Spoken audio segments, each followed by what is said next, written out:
Welcome to Penrose Learning, where we make understanding easy. You begin by preparing the essentials. This saves time. First, make sure Python 3. X and Jupyter are available because you will run commands here. Next, install the connector.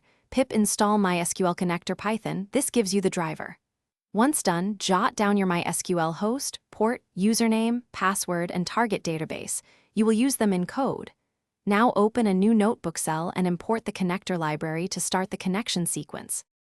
You now write the connection code and understand why each piece matters. Create a connection object with host, user, password, and database parameters so authentication is explicit. Then call cursor to obtain a cursor that executes SQL. This separates logic from I/O. Use cursor. Execute query params to avoid injection and commit after data changes so transactions persist. Make sure to handle exceptions with try. You finish by fetching and inspecting results, then learn a key troubleshooting tip. Use cursor, fetch all, or pandas. Read SQL query to load query results directly into a data frame for analysis. This is faster than manual loops.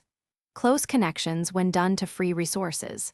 If something fails, check credentials and host/port, ensure the connector matches your Python version, and verify that firewalls or MySQL bind address permit remote connections.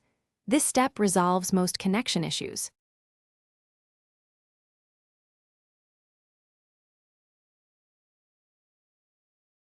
Thanks for watching. If this was helpful, leave a like and consider subscribing. See you next time.